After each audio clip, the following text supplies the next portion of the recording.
దాని గురించి ఎవరు అడగాలంటే ఇప్పుడు మోడీ గారు అడగాలి, మోడీతో భాగస్వామ్యంలో ఉన్న చంద్రబాబు నాయుడు గారు అడగాలి.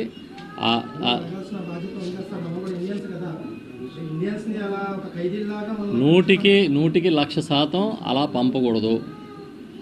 వాళ్ళ అక్రమ చొరబాటుదారులని మీరు ఫీల్ అయితే దానికి ఈ దేశ ప్రభుత్వంతో, జాతీయ ప్రభుత్వంతో వాళ్ళతో మాట్లాడుకుని వాళ్ళని గౌరవప్రదంగా పంపించి ఏర్పాటు చేయాలి. అవును, మేమేం చేస్తాం స్వామి? అధికారంలో ఎవరున్నారు? మీరు ఎవరిని అడుగుతున్నారు? మీరు కాదు మీరు ఎవరిని అడుగుతున్నారు? అధికారంలో ఎవరున్నారు? అధికారంలో ఎవరున్నారు? జగన్ గారి కెపాసిటీ ఏంటో చెప్పనా?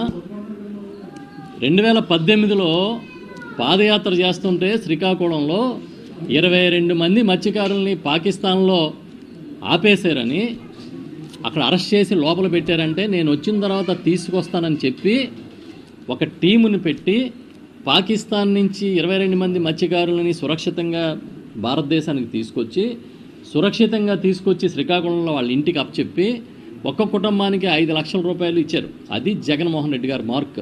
అదే ఇవాళ తండేలని ఒక సినిమా తీశారంట. అది రియల్ స్టోరీ.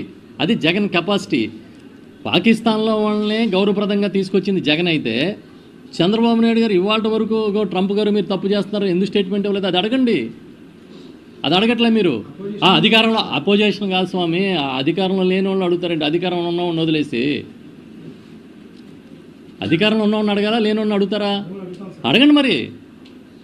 అది అడగకుండా ఏదో జగన్ గారే ఇవాళ కూడా ముఖ్యమంత్రిగా ఉన్నారని మీరు అనుకుని వినండి స్వామి. నేను చెప్పానా? పాకిస్తాన్ నుంచి ఎలా తీసుకొచ్చాడు జగన్ గారు? మగోళ్ళ తీసుకొచ్చాడా? పాకిస్తాన్ నుంచి వాళ్ళందరినీ కాపాడి తీసుకొచ్చి వాళ్ళ కుటుంబాన్ని నిలబెట్టడం కోసం 5 లక్షల రూపాయలు ఇచ్చారా? అది ఒక సినిమా కథ కన్నా అద్భుతమైన ట్విస్టులు ఉన్న కథనే కదా ఇవాళ సినిమా తీశారు. ట్రంప్ గారు మీరే చెప్తున్నారా బేడీలేసి పంపినట్టు పంపుతున్నారని? మరి దేశంలో కూటమిలో ఉన్న పార్టీలు, ప్రభుత్వాలు మాట్లాడుకుని ఇది అన్యాయం అయ్యా, మా ఆత్మగౌరవం అయ్యా అని మాట్లాడాలి కదా. మాట్లాడకపోతే మీరు అడగాలి కదా. మీరు ఎవరిని అడిగారు? జగన్ గారిని అడుగుతారా? మన స్థాయి కానివి ఇక్కడ మనం మాట్లాడుకోకూడదు. రైట్?